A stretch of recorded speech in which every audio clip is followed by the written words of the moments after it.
Bienvenue. Merci. On s'intéresse évidemment aux réactions des auditeurs. Alors nous avons déjà des questions à Monsieur le ministre. La première question est de Alcini Diallo qui dit hashtag espace GG, bonjour les grandes gueules. Je pose cette question à Monsieur le ministre Guillaume Awing. Où en est-on avec le recrutement des enseignants pour combler le vide à l'intérieur du pays? Et dans mon village, il y a 6 classes de primaire pour 2 enseignants seulement.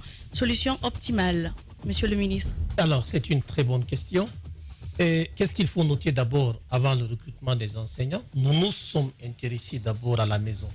Qu'est-ce qui est là? Qu'est-ce qui marche? Parce que nous avons des enseignants là-bas, au sein de notre département, qui peuvent enseigner, qui n'enseignent pas. Donc, nous avons envoyé une mission à l'intérieur du pays, mais aussi ici, au service central. Nous voulons d'abord décanter, connaître aujourd'hui ce travail est fini.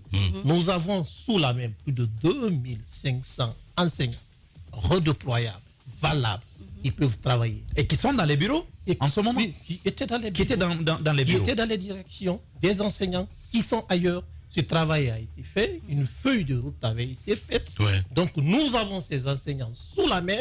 Nous allons d'abord les redéployer après la différence et nous allons penser éventuellement à... Et qu'en est-il de tous ces milliers d'enseignants qui ont été recrutés et qui se retrouvent dans les départements? Justement, c'est une dans les autres départements. Justement, c'est une triste réalité. On n'a pas assez de temps, donc on va s'intéresser aux différentes questions des internautes. Alors la seconde question, c'est qu'on est à 3 semaines de l'ouverture des classes. Et qu'envisagez-vous pour les écoles en gare, Monsieur le ministre?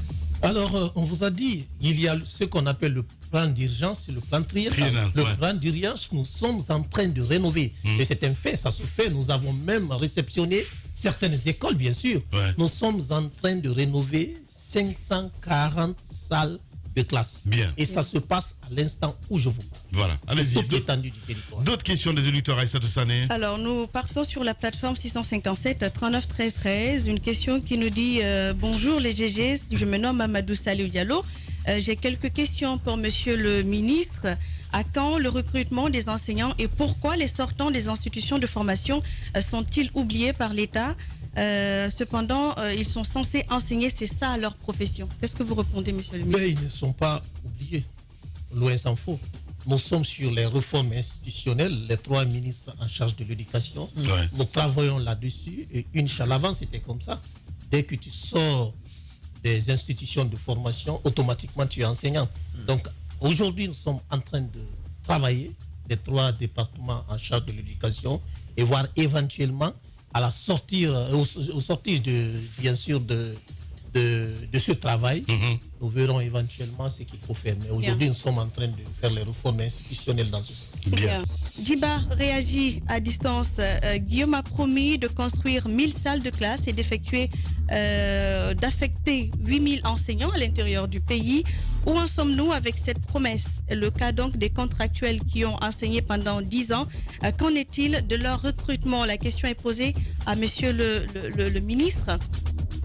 Excusez, il n'y a pas que 8000 contractuels. C'est ça le problème. Alors, recruter 8000 contractuels et les autres contractuels, nous sommes ouverts. Nous savons et nous sommes conscients qu'il y a des enseignants qui travaillent, qui ne sont pas payés, qui aident l'État, des communautaires, mais ils sont plus de 8000. Alors, qu'est-ce qu'il faut faire? Un Guinéen n'est pas supérieur à un autre. Nous sommes en train de nous organiser pour voir comment nous allons solutionner cela. Mais imaginez, on parle tout de suite, on parle d'un manque criard de 20 000 enseignants. Ils sont plus nombreux, ceux qui travaillent sont ceux qui sont sur le terrain et qui souhaiteraient être redéployés ou engagés comme contractuels ou fonctionnaires. Vous partez, vous prenez 8000 personnes. Ça ne va pas couvrir le tout. Et le reste, qu'est-ce qu'ils vont devenir? C'est ça la bonne question. Voilà pourquoi, quand vous devez solutionner, il faut réellement solutionner comme cela se doit. Et il ne faut pas déplacer le problème. Nous refusons de déplacer le problème. D'accord. Alors, il y a pas mal de questions, Lamine, si tu permets. Allez-y, encore 3 minutes. Alors, il y a une autre question qui dit, est-ce que les réformes engagées dans le cadre de l'introduction de nouvelles séries seront poursuivies par vous, Monsieur le ministre? Eh bien, ça, c'est si oui, quelles seront les filières de la 12e année, cette année scolaire 2022-2023? Ben, ça, c'est une très bonne question. Ce sont les réformes de 2017. Nous ne sommes pas contre. nous sommes pour. Ouais. Mais qu'est-ce qui est fait pour que ces réformes soient appliquées? Il faut d'abord la formation des formateurs. Il faut revoir les programmes. Est-ce que cela est fait? Imaginez un professeur qui donnait les cours de physique seulement. S'il est appelé à donner 2 matières dans la nouvelle filière, est-ce que toutes les dispositions sont prises pour y arriver, pour réussir? Voilà de nombreuses questions qui se bousculent dans notre tête. Nous sommes en train de travailler dessus. Comme je vous l'ai dit, nous sommes dans les réformes institutionnelles. Après, Inch'Allah, nous allons résoudre ce problème. Pour le moment... Une dernière, Lamine. Alors, une dernière question qui dit plutôt la direction générale des examens est-elle une direction rattachée ou une direction autonome? C'est une direction autonome. D'accord. Voilà. Aïssatou Sané qui va revenir à 11h. Merci beaucoup, ma grande Sané. Merci, Lamine. Voilà, merci à vous qui nous rejoignez dans cette émission Les Grandes Gueules. L'émission continue dans un instant avec notre invité.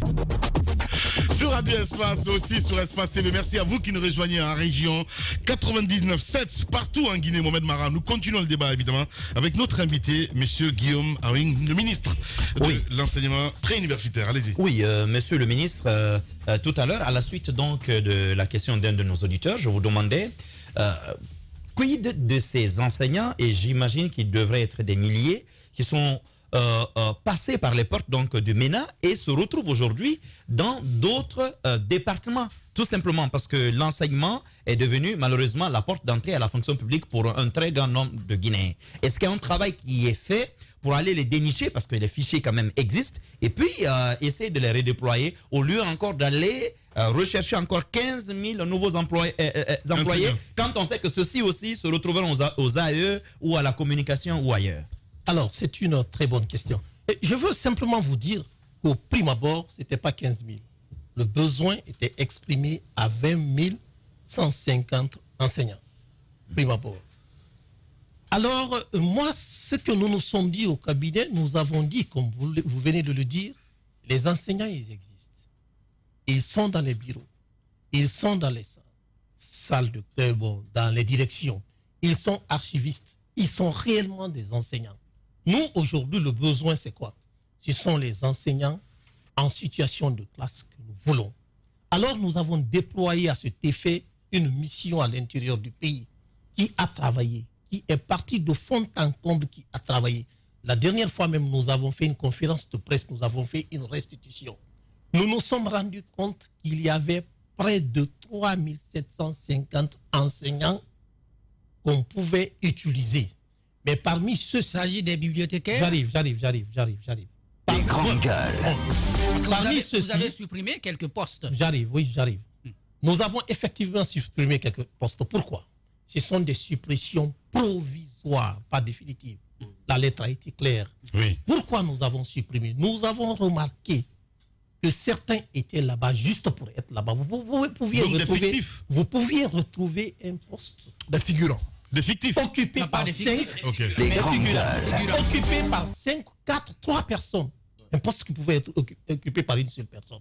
Nous nous sommes dit qu'il était de notre devoir de chercher d'abord à avoir ces gens, tous ceux qui peuvent enseigner, de les redéployer en classe. Mais tenez-vous bien que nous avons fait la part des choses. Nous avons mis à contribution les directeurs d'école qui connaissent les enseignants, parce que certains étaient là-bas comme archivistes. Certains étaient là-bas comme bibliothécaires. Certains étaient là-bas pour occuper certains postes. Ils ne travaillaient pas, mais ils continuaient à enseigner dans les écoles privées. Donc, nous avons déniché, nous avons fait la part des choses. Tous ceux qui peuvent enseigner, ils sont au nombre de 2440 enseignants. Alors, on revient à la question de 3700. Oui. Parce que vous dites qu'il y avait près de 3700 quand même enseignants que vous aviez sur les bras, et c'est à l'intérieur que donc vous avez réussi à isoler 2000, c'est ça? Justement, 2440. Les autres, il y a des malades, il y a des gens qui ne sont pas formables, il y a des gens qui ne peuvent pas enseigner, il y a des vieilles personnes aussi. Donc, dans ce corps de 3000 et quelques, nous avons 2440 sous la main que nous pouvons redéployer aujourd'hui. Ce travail est en train d'être fait. Et tout cela... Je veux quand même... Et ceux qui sont dans les autres départements, parce que ma question n'est pas répondue. Et ceux qui sont toujours dans les autres départements... Et oui, on a assisté. Les listes sont là depuis 7 ans. C'est une première phase de travail. Le travail continue. Et pour votre information, nous sommes en train de faire un pré-travail. Mais la fonction publique est en train d'approfondir aussi. Le recensement biométrique est prévu. Pour tous les fonctionnaires sur toute l'étendue du territoire. Nous, c'est un plan d'urgence. Nous avons besoin des enseignants. Mais cela relève de la compétence de la fonction publique de faire un travail biométrique. C'est en cours et cela sera fait. Il est très difficile, excusez-moi, de tendre chaque fois la main à l'État. Nous avons, comme vous l'avez dit, nous avons un manque. Nous avons 15 000. Dans la maison, vous ne nettoyez pas, vous continuez à imposer la saignée financière à l'État. Voilà des choses que nous avons monsieur le ministre, par rapport au déploiement de l'enseignement préuniversitaire, Guillaume Awing, notre invité ce matin chez les GG. Allez-y, par Jacques. rapport au déploiement, c'est vrai que vous avez fait le diagnostic et vous avez donné un nombre, en tout cas ceux qui manquent aujourd'hui à l'école guinéenne. Moi, je voudrais vous ramener un peu sur les zones rurales. Il y a des écoles où vous trouvez parfois les classes multigrades encore, où peut-être vous avez un enseignant pour tout un cycle. Vous avez les 2000.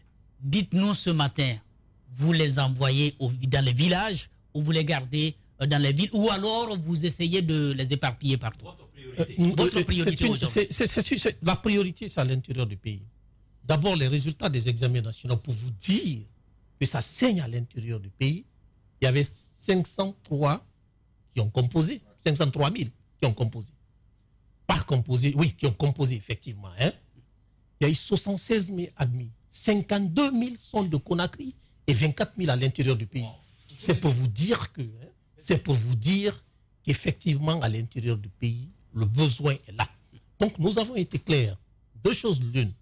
Nous allons te redéployer, nous allons t'envoyer en fonction du besoin. Où tu vas, tu acceptes d'aller, ou nous mettons à la disposition de la fonction publique parce qu'on ne peut quand même pas attacher les gens. Les grandes gens dans les voitures pour les envoyer. Mais nous nous redéployons. Il y a un souci, monsieur le ministre. À ce niveau, juste rapidement, à ce niveau, c'est quoi la disposition prise? Parce qu'un enseignant qui va à l'intérieur, il faut créer les conditions. Absolument. Qu'est-ce que le ministère a mis en place comme condition afin que les enseignants qui vont à l'intérieur ne souffrent pas? Parce que vous ne pouvez pas les y forcer aussi. J'ai été à Koundara, où j'ai vu un enseignant dans un village qu'on appelle Yukunkun, un village. Mais j'avoue que cet enseignant-là, il m'a fait de la peine parce que les conditions de étaient. C'est une sous-préfecture, Yukunkun, Antoine. Il a dit qu'il était oublié. Est-ce que vous créez des conditions? C'est quoi le montant qu'il lui a donné pour sa prise en charge, par exemple? S'habiller, par exemple, se loger. C'est quoi les montants exacts? Les mesures incitatives. Voilà, des mesures incitatives. Bien avant nous, il y a eu des mesures incitatives.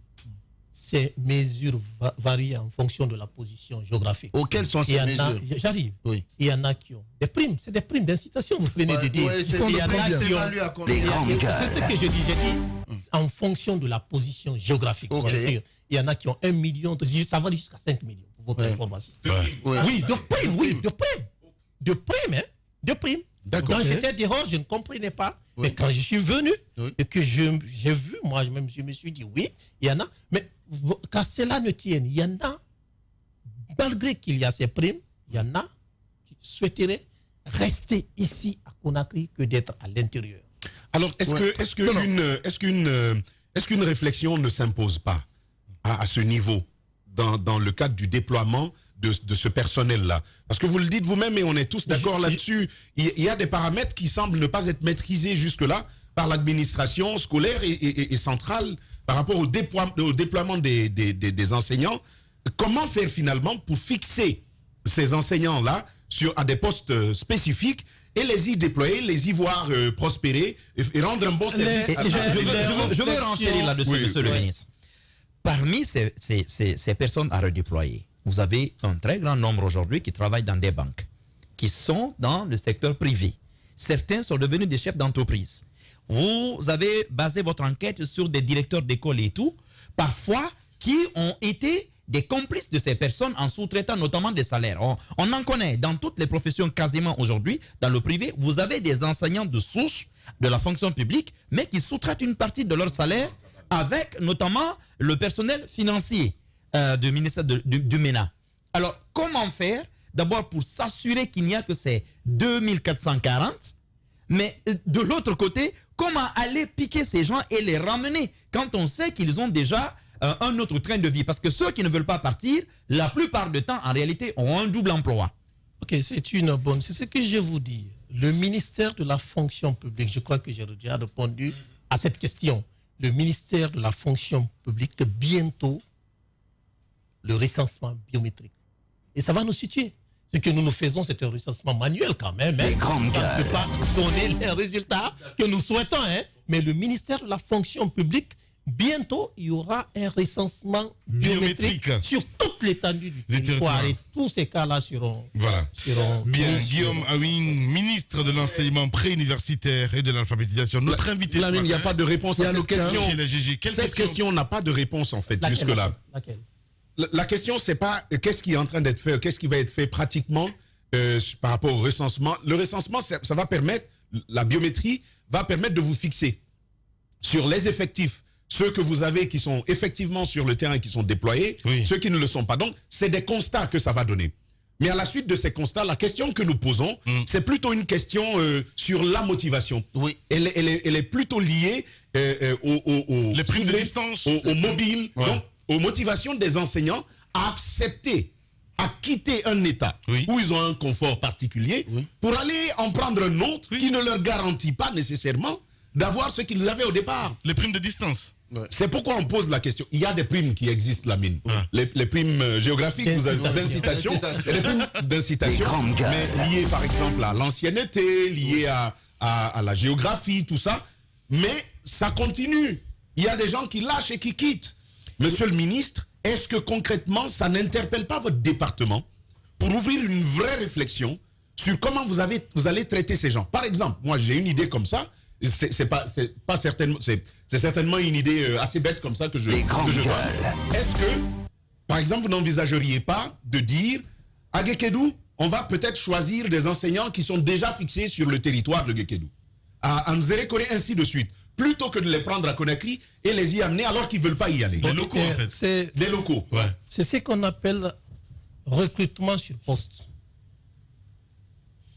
C'est une mesure qui était envisagée bien avant que moi je ne sois là. D'accord. Vous savez, les réformes, elles existent. Donc, encourager les candidatures spontanées. Les réflexions sont là. Spontanées en même temps. Mais l'exécution, ce que vous dites là, ça existe. Je ne m'attribue pas. Vous avez le pouvoir. Je ne m'attribue pas cet acquis. Allez, c'est la différence entre vous et moi. Justement, je ne m'attribue pas cet acquis. Cela existait déjà. Mais la faisabilité, est-ce que cela est respecté? C'est ce que nous essayons de faire respecter maintenant. D'accord. Le recrutement sur poste, c'est-à-dire le besoin est exprimé. Celui qui doit rester à Zérékoré, ce sont les fils, ceux de la localité de Zérékoré, qui seront recrutés à Zérékoré, ainsi de suite, ainsi de suite, ainsi de suite. Et le complément vient d'ailleurs. On a plus de chances de les retenir là que de prendre quelqu'un d'autre qui est d'une autre localité et l'envoyer un peu loin. Donc, les réflexions sont dans ce sens et c'est ce que nous cherchons à appliquer. Est-ce qu'à ce niveau, est-ce que les niveaux sont les mêmes? Exactement. C'est bien de vouloir promouvoir les enseignants le local basés là-bas, mais est-ce que ceux-ci ont les formations requises pour donner l'enseignement? Pour enchérir la question de monsieur Antoine, mon collègue Antoine, monsieur le ministre, vous êtes sans savoir qu'à l'intérieur du pays, aujourd'hui, vous avez des enseignants, les difficultés étant, non seulement donnent des cours... Il n'y a pas de mise à niveau. Il n'y a pas de mise à niveau, non seulement donnent des cours, mais après les cours, ils sont obligés d'aller faire des travaux champêtres pour pouvoir arrondir le moins. Et il y a aussi le fait que moi, j'ai été dans plusieurs villages à l'intérieur du pays où j'ai trouvé que les élèves partageaient les classes avec les cabris et autres. Donc, les conditions d'études à l'intérieur du pays sont des... Si, vous en rigolez, mais c'est vrai, vous allez dans des écoles où quand les enfants viennent, ils sont obligés de chasser les moutons et les cabris dans la classe pour pouvoir s'installer et suivre les cours. Donc, est-ce que vous avez analysé cet aspect-là et est-ce que les conditions de remise à niveau de ces enseignants à l'intérieur du pays est un programme effectif chez vous? Bon, écoutez, la formation des formateurs, c'est sur toute l'étendue du territoire. Maintenant où je vous parle... Parce qu'on accuse les élèves, mais les enseignants, c'est catastrophique. Les grandes gueules. Je travaille. Vous savez, l'école guinéenne est mécanique. C'est le par cœur. La répétition est la même chose. une année d'expérience répétée sur 20 ans. C'est ça le mécanisme, c'est ça le par cœur. Nous sommes en train de travailler là-dessus. Croyez-moi que le mal est profond. L'héritage est lourd. Oui. Ne pas le dire, c'est mentir. Oui. Les réformes sont engagées dans ce sens. Nous sommes en train de travailler. Ce que vous dites, monsieur Roby, c'est vrai. Dans la tournée que nous avons faite, nous sommes rentrés dans certaines classes où nous avons vu des animaux vivre des animaux en situation de classe. Situation de classe.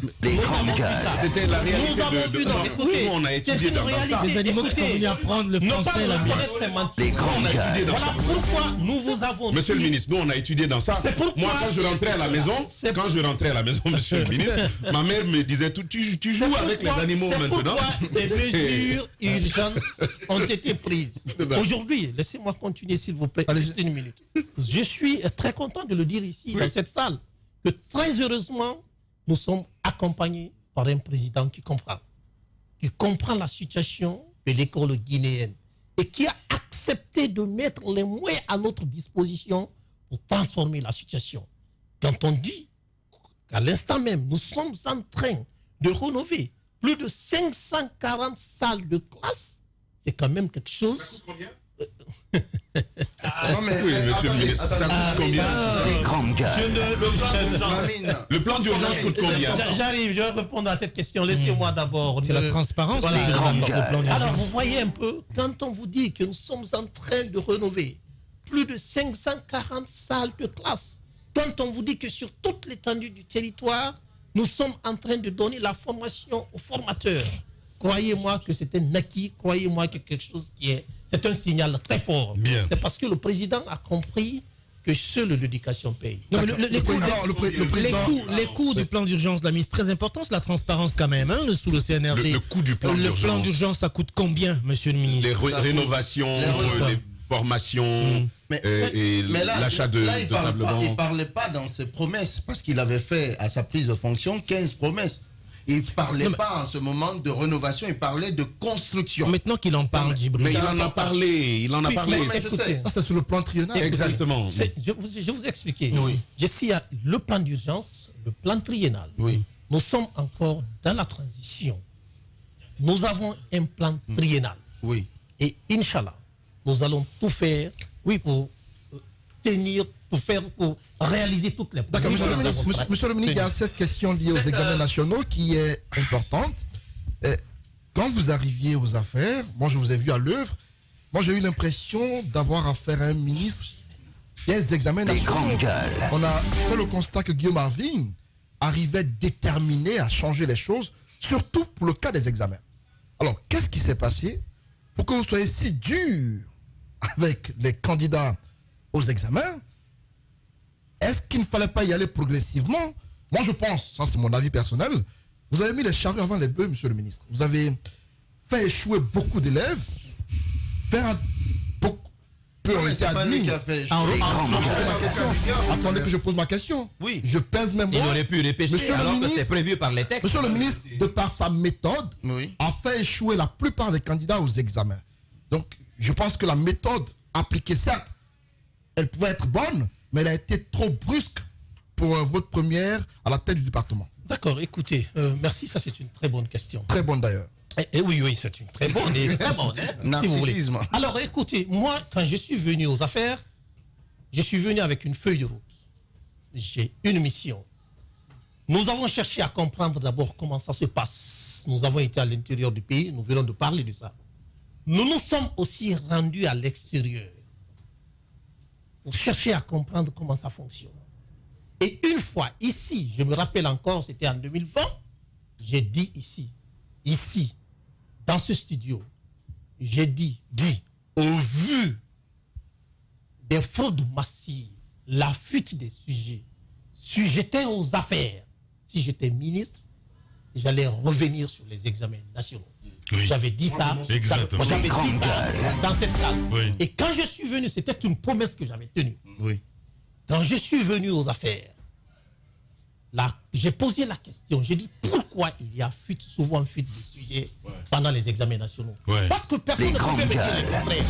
J'avais toutes les preuves, je sais que ça se passe dans ce pays. Même en France, il y a fuite de sujets, monsieur le ministre. C'est pas ce n'est pas parce que le mal se trouve en France, aux États-Unis, qu'il faut accepter le mal chez toi. Je suis désolé.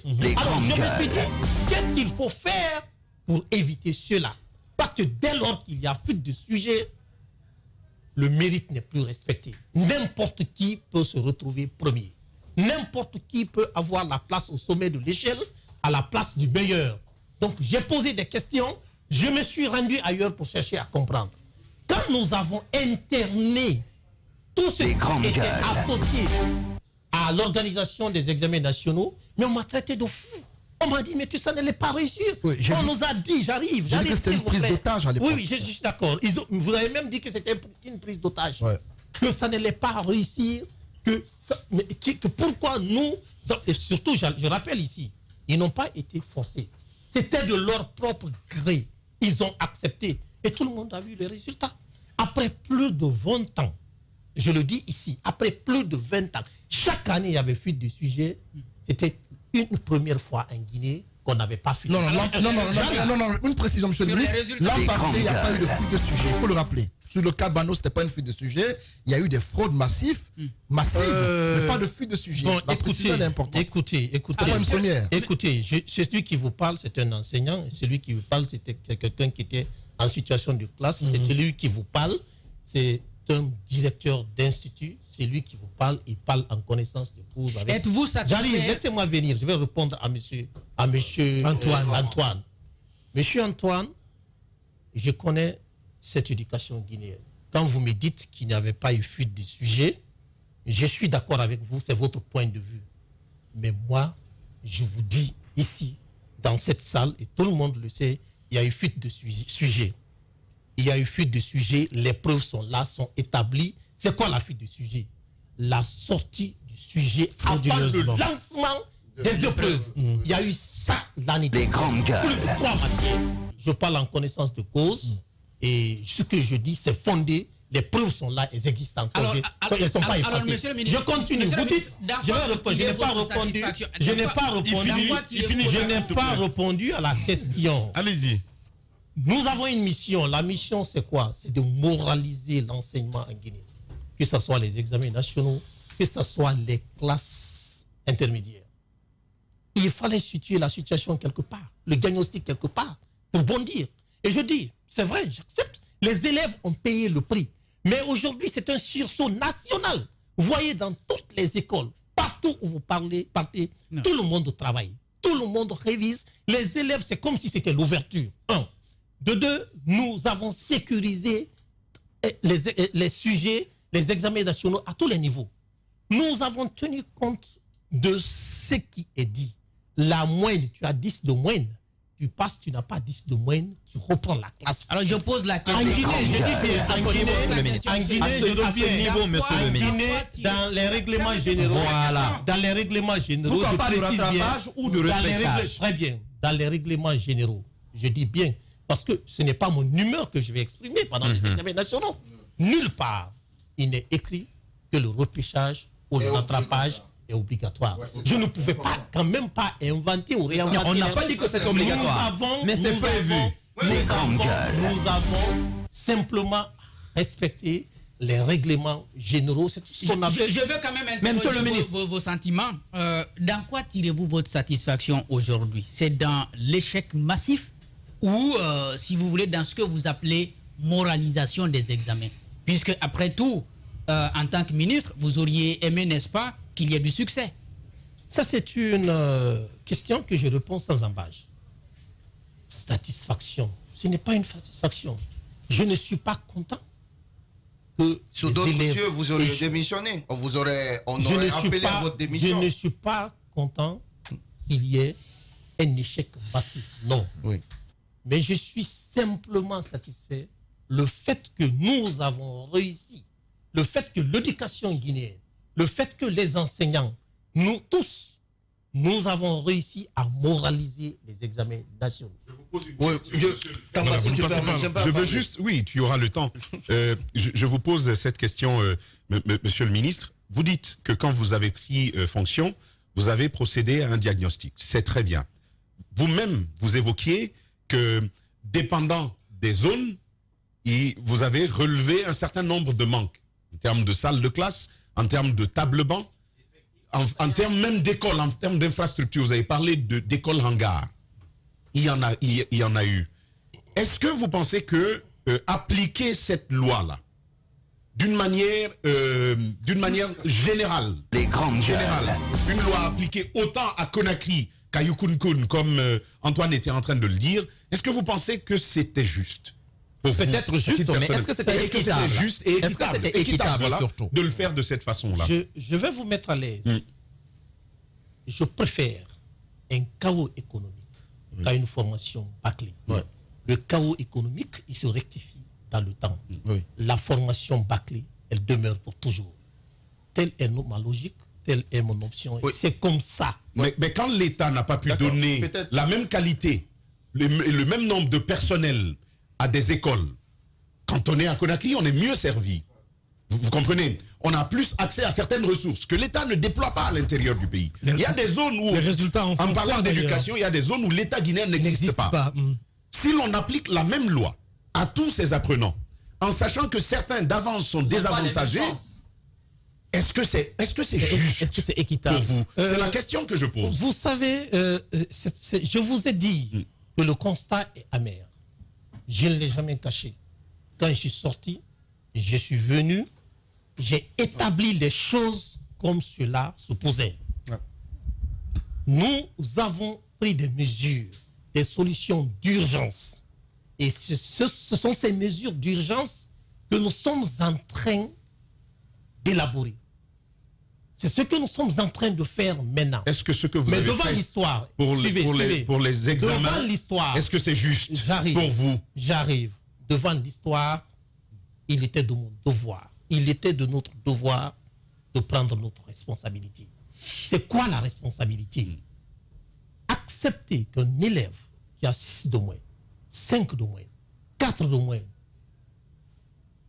9,99 de moyenne, partir à l'université, c'est trahir toute une génération. D'accord. Je trouve, laissez-moi venir. Mais c'est pas ce que moi j'ai dit en fait. C'est trahir toute une génération. Mais monsieur le ministre, en fait, moi je vais vous dire une chose. Je vais mettre à l'aise. Moi j'aime la rigueur. Est-ce que vous savez, monsieur Tamba, est-ce que vous savez qu'à Conakry ici, il y a des élèves qui avaient tous les professeurs, qui étaient dans toutes les conditions, qui avaient 4 de moins, 8 de moins, 5 de moins, 6 de moins. Attention à ce qu'on fait. Non, mais en fait, je vous dis que devant l'histoire, vous et moi sommes d'accord sur une chose. J'aime la rigueur. J'ai étudié dans ça. On m'a pas avantagé. J'ai dû travailler, j'ai dû apprendre pour avoir mes diplômes. Mais la question que je pose, c'est la question de votre responsabilité en tant qu'État. Comment l'État qui doit fournir, parce que l'école doit être juste, équitable pour tous. Mais quand on est à l'intérieur du pays, on n'a pas les mêmes ressources, on n'a pas les mêmes efforts que l'État consent sur Conakry que là-bas. Et donc, on est désavantagé dans l'apprentissage et dans la qualification. Mais si c'est le même sujet qui va être donné, c'est le même horaire de traitement, la même épreuve pour tout le monde, et on leur applique finalement, à l'arrivée, la même rigueur. En fait, pour moi, c'est l'interpellation de votre rôle, de votre responsabilité en tant qu'État, pour pouvoir au moins faire un effort d'égalisation des chances dans le cadre des apprentissages, monsieur le ministre. Je l'ai dit, j'ai accepté et je n'ai pas fui la question, non. Je suis d'accord que les problèmes que vous citez existaient. Nous sommes partis, nous avons vu, nous avons touché ces problèmes. Et nous avons lancé un plan d'urgence. Ça aurait dû être résolu il y a très longtemps, vous le savez. Nous venons de très loin. Nous ne venons pas de... Moi, j'ai été nommé comme ministre il y a moins d'une année. C'était le 27 octobre 2021. Mais ces problèmes existaient il y a très longtemps. C'est maintenant que nous sommes en train de résoudre. Il y a 10 ans, 5 ans, 15 ans, 20 ans, on aurait dû résoudre ces problèmes. Mais nous avons lancé, je l'ai dit, j'ai commencé par là. Il y a le plan d'urgence que nous avons lancé. Nous sommes en train de construire. J'ai l'impression que la solution n'est pas là. J'ai l'impression que la solution n'est pas là. Pourquoi je vous le dis? Vous avez visité l'INRAP. Monsieur Tamba. Monsieur le ministre, vous avez visité l'INRAP. Monsieur Tamba. Oui, laissez-moi venir. Laissez-moi. Vous savez, les problèmes de l'éducation, ça ne se résolve pas comme ça. Des claquements de doigts. Je suis bien d'accord. Je suis d'accord.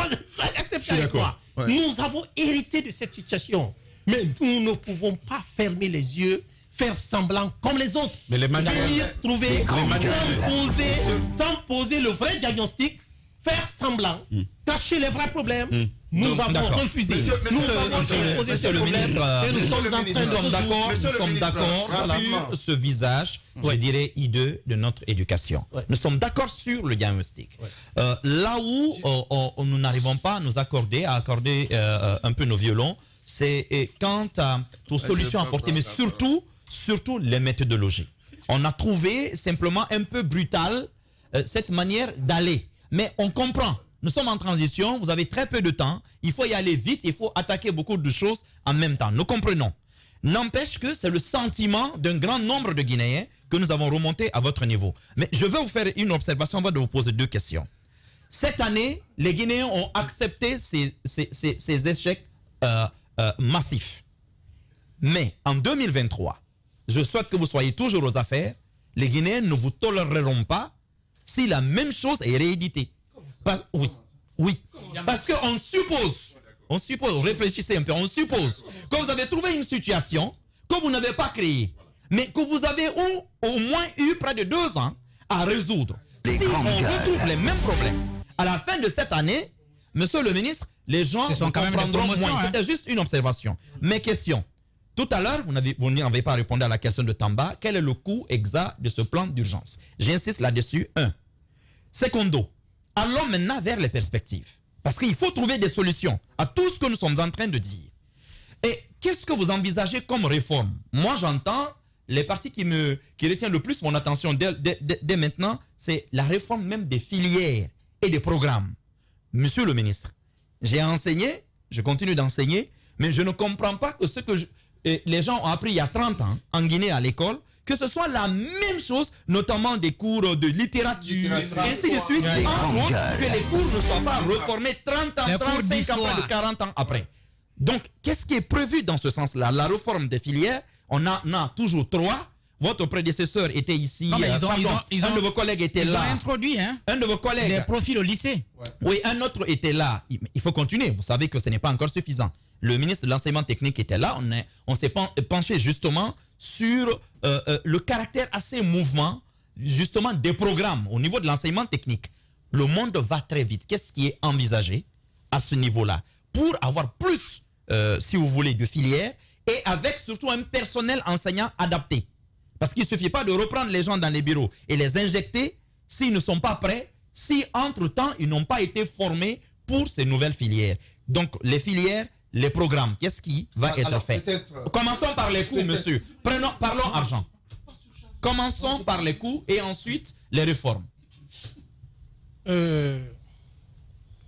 Alors, merci. C'est une... On va commencer... Vous avez dit les coûts. La dernière fois, quand j'étais dans votre bureau, excusez-moi, quand on discutait des examens nationaux, vous m'avez demandé c'est quoi le coût. Et je vous ai dit de me donner juste un peu de temps et que j'allais vous revenir. Après, je vous ai dit que c'était 45 milliards. Beaucoup s'estimaient dans les 90 milliards, ainsi de suite. Alors, par rapport à la rénovation et l'extension des 540 salles de classe, je ne peux pas vous dire exactement à l'instant T où nous sommes quel est le coût exact. Si vous comprenez. Nous travaillons là-dessus. Le principe est déjà acquis. Je vais vous dire un montant ici tout de suite. J'arrive. En termes de décaissement, puisque vous êtes l'ordinateur. Laissez-moi terminer. Oui. Ce qu'il faut éviter, c'est de dire une chose aujourd'hui et revenir sur ça demain. C'est très mauvais. Donc, je vous promets, Monsieur le ministre, dès que cela va se les finaliser, constructions sont chiffrées quand même. hein, dès les que rénovations. cela va se Les coûts sont finaliser, écoutez, C'est un programme que vous avez lancé, les coûts sont dès que connus. cela va se finaliser, quand même, Vous savez, dès monsieur le que ministre, cela va se finaliser, Les nous grandes allons vous revenir, Vous savez, nous monsieur le allons ministre, vous revenir avec un chiffre exact. Monsieur le ministre, vous savez qu'on ne peut pas... 45 milliards. Non, non. Non, Ça, ça, c'est non, les examens. non. 45 milliards. C'est les examens. Ça, c'est les examens. Monsieur, Vous restez avec nous parce qu'on est pris par le temps. Malheureusement, le ministre doit partir. On va essayer de passer à cette rubrique. Les grandes gueules. La minute, oui ou non. Un feu roulant de questions avec une seule réponse possible. Oui. Langue de bois, s'abstenir évidemment avec le ministre Guillaume Hawing, notre invité ce matin dans cette émission, ministre de l'enseignement préuniversitaire et de l'alphabétisation. Monsieur le ministre, le principe dans cette rubrique, évidemment, vous avez droit à oui ou non. Si vous ne voulez pas répondre, vous dites Goker et puis comme ça on passe à autre chose. C'est un peu ça les principes, voilà. Mon cher Antoine, oui ou non? Oui ou non, monsieur le ministre Guillaume Hawing Junior, vous pensez avoir des ennemis au sein du système éducatif? Des personnes frustrées qui veulent votre échec? Oui ou non? Non. Voilà. Allez-y, Roby. Monsieur le ministre, Miss Mathématiques, si j'ai bonne mémoire, a été injustement, à laquelle on a injustement arraché le droit d'aller aux États-Unis, remplacée par la mère d'une autre Miss. Oui ou non, vous êtes au courant de cette situation et vous avez trouvé une solution ou pas? Ce n'est pas la bonne information, je suis au courant, mais ce que vous avez... C'est quoi la bonne information? Dites-nous. La bonne information, c'est que les documents de la fille n'étaient pas prêts. Voilà pourquoi Elle n'a pas été remplacée? Elle n'a pas été remplacée. Au contraire, on a perdu une place. Voilà. Très bien. Oui ou non, mon cher Tamba? Ben, il n'a pas de questions. Ouais. Non, non, j'ai des questions, mais moi, c'est pas des questions. Moi, c'est pas des questions. Donc, oui ou non? Oui ou non, vous faites la promotion d'une école d'élite plutôt qu'une école de masse? Non, je fais les deux. Voilà, les deux. Voilà, allez-y Mohamed. Monsieur le ministre, oui ou non, le tout premier obstacle à de véritables réformes dans votre secteur, c'est d'abord les cadres de votre département. Allez. Oui. Voilà. Oui ou non, monsieur Voilà. le ministre? C'est comme ça on l'aime, le ministre. Là. Il a peur de rien. Allez-y, mon cher Antoine. Oui ou non, monsieur le ministre, la non-retention des enseignants contractuels est beaucoup plus liée à leur niveau de formation? Non. Roby. Oui ou non, monsieur le ministre, il y a un programme ou un accord entre vous et le ministère de l'enseignement professionnel et technique pour le reversement d'un certain nombre d'élèves avec une bonne qualité ou une bonne moyenne dans l'enseignement technique? Parce qu'aujourd'hui, vous êtes sans savoir que dans d'autres pays, on privilégie plus l'enseignement technique que l'enseignement universitaire. Et nous sommes dans ces réformes, oui. Oui. D'accord. Je vais faire en deux et puis vous direz oui ou non, non. Vous avez beaucoup d'ambition, mais oui ou non, vous manquez de moyens pour réussir. Non.